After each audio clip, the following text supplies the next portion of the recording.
sudah mewakili kami yang lemah-lemah ini. Ya, selalu sehat saudaraku.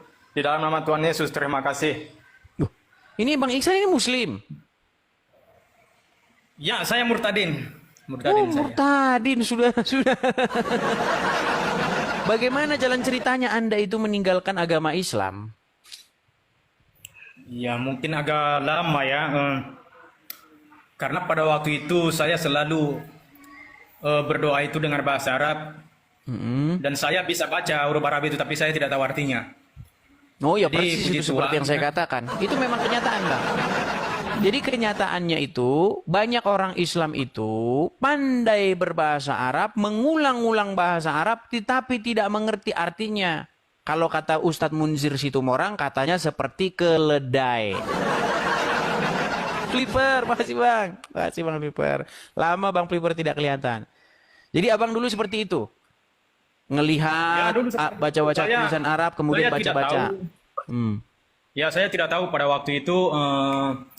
Jangan dulu nak. Pada waktu itu kan saya selalu ya mengucapkan ini. Mungkin bisa saya ngomong dulu Pak Silakan, Aris ya. silakan. Ah.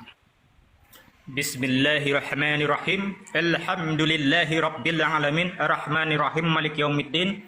Iyyaka na'budu wa iyyaka nasta'in. Ihdinas siratal mustaqim. Siratal ladzina an'amta 'alaihim ghairil maghdubi 'alaihim waladdallin. Tahu siapa yang menciptakan langit dan bumi?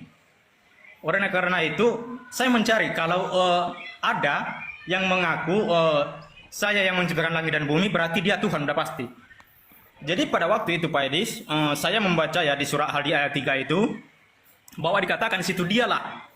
Jadi Al-Quran itu sebagai saya Muslim, sebagai pentunjuk.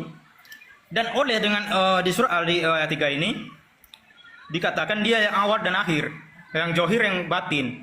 Dan dijelaskan di ayat 4-nya itu, dialah yang menciptakan langit dan bumi dan segala sesuatu. Jadi saya mencari tahu siapakah yang awal dan akhir. Seketika itu ya, saya sudah mencari, saya baca hadis dan saya baca kitab lain. Saya tidak mendapatkan siapa dia yang awal dan akhir. Tidak pernah.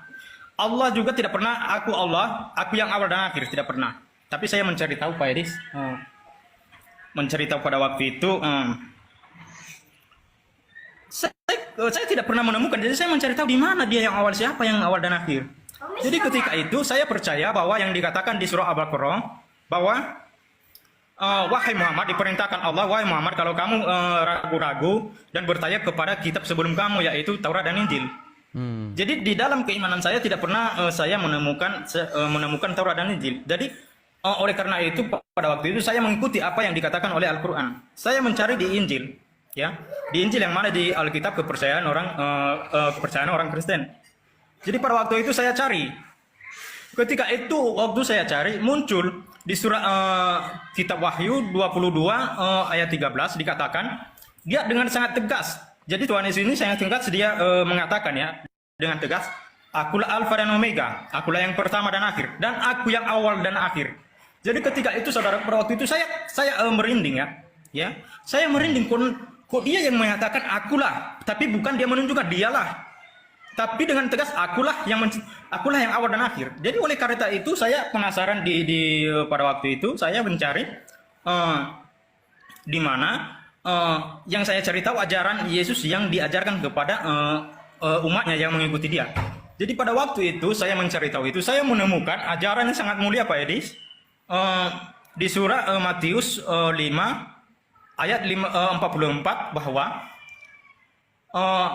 kasihilah musuhmu dan berdoa kepada siapa yang menganiaya kamu. Jadi waktu saya temukan ajaran itu Pak Edis, jadi saya mau kaget di situ. Ini tidak pernah di ajaran saya, tidak pernah saya mendengar ajaran seperti ini. Jadi oleh karena itu saya mencari bagaimana dan ini saya karena saya mencari tahu semua. Jadi Yesus ini sehingga nanti di surah Al-Zukhruf ayat 61 dikatakan situ Nabi Isa adalah jalan yang lurus. Tapi Yesus menyatakan bahwa akulah jalan kebenaran dan hidup. Jadi saya waktu itu saya sampai berdebat kepada keluarga saya Pak Edi sama mama saya sering sampai mama saya dibilang kau itu harus kau tanya sama Pak Ustadz, nggak boleh kau menafsirkan sendiri. Itu mungkin kamu salah memahami.